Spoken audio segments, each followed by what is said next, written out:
vereador Jefferson Moraes. Boa tarde, colegas vereadores. Eu saúdo a todos em nome do presidente Lucas Paiva. Boa tarde a todos os presentes, boa tarde os alunos. E eu queria fazer um comentário e perguntar se um programa desse do governo federal traz algum benefício a quem realmente precisa. Eu queria perguntar porque é claro, é notório, e cada vereador aqui sabe disso. Nós participamos de uma campanha, tivemos nossos concorrentes, e que esses apartamentos, a maioria foi trocada por voto. A maioria desses apartamentos, Minha Casa Minha Vida em Ilhéus, foram trocadas por voto. Você vota e tem um apartamento. Cada secretaria tem tantos apartamentos. Lideranças políticas foram aliciadas diretamente por quem liderava esse programa, perguntando se apoiava para trocar o apartamento por voto. Foi a concorrência que nós tivemos aí, nessa campanha. E fico indignado quando vejo isso, porque essas pessoas estão morando ali há muito tempo.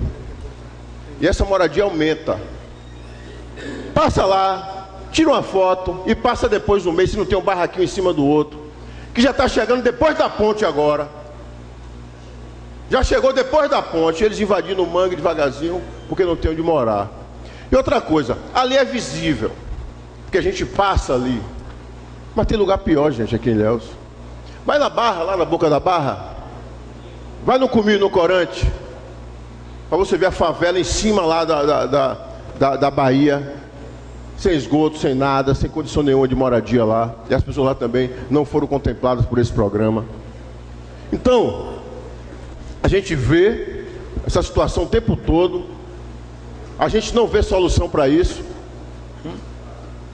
Entendeu? Esse trabalho é importante porque o trabalho traz junto com todo o conteúdo do trabalho uma denúncia gravíssima. Uma denúncia gravíssima que deve ser levada ao Ministério Público Federal com urgência.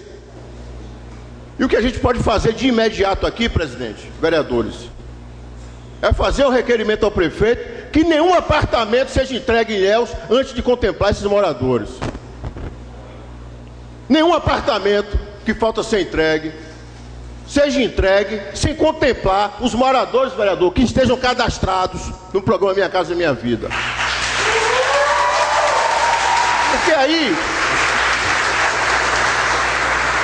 Porque aí efetivamente, colegas, a gente consegue resolver o problema de uma forma assim, objetiva. O requerimento que eu vou fazer hoje na hora certa, que todos os moradores contemplados, tanto ali como no Corante e no Cominho, que tenham a prioridade de receber apartamentos. Porque a gente realmente fica indignado de subir e encontrar carro de luxo na porta. E não, é porque ali quando vocês foram só tinha um, tem vários. Se chegar lá no final do dia, no final da noite, são vários apartamentos. E outra coisa, ou toma as medidas, umas medidas radicais, ou é só blá blá blá. Porque ali, para construir aquilo ali, a empreiteira já faturou não sei quanto para entregar ao partido, já tirou não sei quanto de dinheiro do governo. E aí faz um programazinho para se manter no poder o tempo todo, em cima da miséria das pessoas. Isso deixa a gente indignado realmente. Então, eu já estou aqui adiantando o requerimento, para que todos os moradores que efetivamente sejam cadastrados, tanto ali, na rua, na famosa Rua do Mosquito, como em outros lugares também de risco, que tenham prioridade no recebimento dos apartamentos a partir de hoje. Obrigado. Pela ordem, senhor presidente. Pela ordem, vereador Marcos.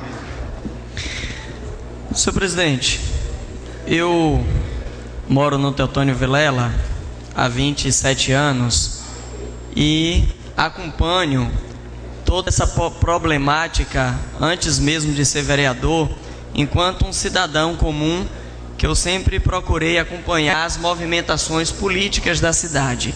E é importante a gente esclarecer alguns fatos para as pessoas entenderem bem como é que funciona. No início do debate do Minha Casa Minha Vida, aqui em Ilhéus, passou, como deve ser, pelo Conselho da Cidade. O Conselho da Cidade, ele é paritário, é deliberativo, e o Conselho da Cidade em Ilhéus, inclusive, virou referência quando colocou de que um dos critérios, além dos critérios nacionais, estadual e municipal, que já foi apresentado naquele momento, colocamos de que tinha que ter também como critério pesquisa social. O que é que acontece? O problema é que durante o período de execução do Minha Casa Minha Vida em Ilhéus, os governos aí que recentemente antecederam, eles não fizeram em nenhum momento a pesquisa social. Porque o que é que acontece? É importante entender que não é a depender do porte do carro ou do... O problema é isso. O programa diz que é de 0 a 3 salários mínimos as pessoas que podem ser contempladas no Minha Casa Minha Vida. De 0 a 3 salários mínimos. Então a pessoa que recebe R$ 1.700 mensal, ela não é proibida de ter o Minha Casa Minha Vida. Agora, é claro que tem os critérios de preferência, que aí vem a idade, mãe solteira com os filhos, arrimo de família, deficiente. E onde é que você vai identificar a situação dessas prioridades ou de quem deveria ou não deveria? Com a pesquisa social. Porque eu, Macrise, tenho uma casa ou um carro ou recebo um salário fixo acima disso, coloco o nome da esposa cadastrado no Minha Casa Minha Vida. Quando eu vou para a pesquisa burocrática da Caixa Econômica, não tem nenhum impedimento para o nome da esposa.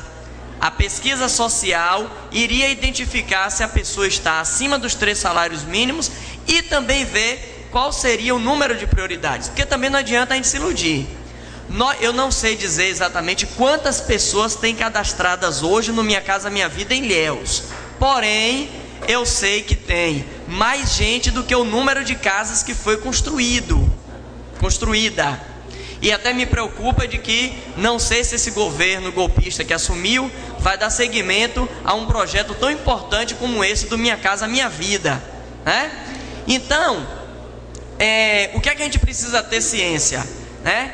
Não tem condição de você, de fato, atender. Sempre vai ter alguém naquele momento cadastrado no Minha Casa Minha Vida que vai ficar de fora por causa da quantidade de casas. Outro fator, aquelas casas do bambuzal, e aí até para os alunos é importante também, que eu acompanho aquilo ali desde o início, o governo federal liberou um projeto para Ilhéus, na época 18 milhões de reais, que foi o projeto chamado de Bosque Verde.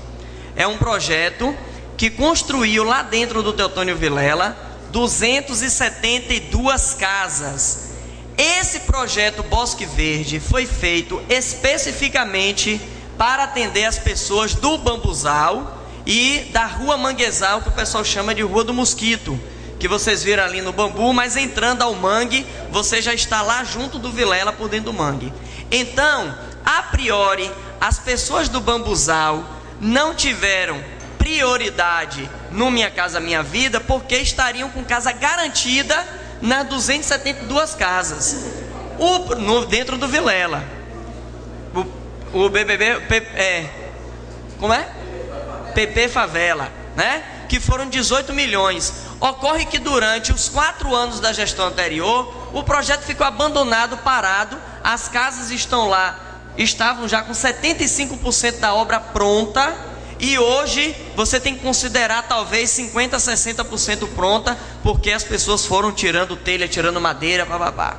Enfim, para concluir, senhor presidente, então é importante a gente entender como é que funciona. E todo o trabalho social, vereador Tarcísio, que foi feito na época com a Diretrizes Consultoria que eu participei, com o pessoal do Bambuzal, foi perdido.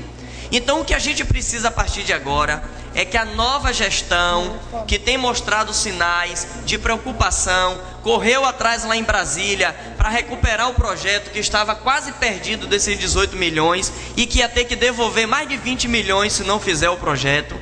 Então precisa fazer a garantia da retomada desse projeto, terminar as casas, porque tem casa suficiente para todo mundo do Bambuzal e da Rua do Manguezal, e ainda sobram algumas casas. E as denúncias que aparecerem em relação à Minha Casa Minha Vida, que também a secretária Soane sinalizou que estaria fazendo auditoria, que a auditoria seja levada até o final para tomar as casas, porque não só gente que não se enquadra recebeu, tem gente que botou o nome de outra pessoa para poder também ficar, tem gente que faz de motel, tem gente que já alugou, tem gente que já vendeu. Então precisa fazer uma vistoria a fundo para poder identificar cada situação. Agora, muitas vezes o Ministério Público esbarra na questão burocrática de documento. Então todo mundo que tiver alguma prova, o nome de alguém, tem que apresentar, mesmo que anonimamente, no Ministério Público Federal, para que as medidas sejam tomadas. Então, para não estender ainda mais, agradeço a participação, parabéns pelo trabalho. A gente precisa ter essas provocações e a gente precisa, esse ano, mês que vem, no PPA, a gente ter a cautela e o cuidado de como é que nós vamos pensar a expansão urbana, o planejamento de Ilhéus para os próximos 4 anos. Porque aí nós vamos também ajudar a fazer interferência no planejamento urbanístico também da cidade. Muito obrigado, senhor presidente. Vereador, escuta. Som. Boa tarde, senhor presidente, mesa diretora, vereadores, imprensa aqui presente, parcela da comunidade. Eu gostaria de iniciar parabenizando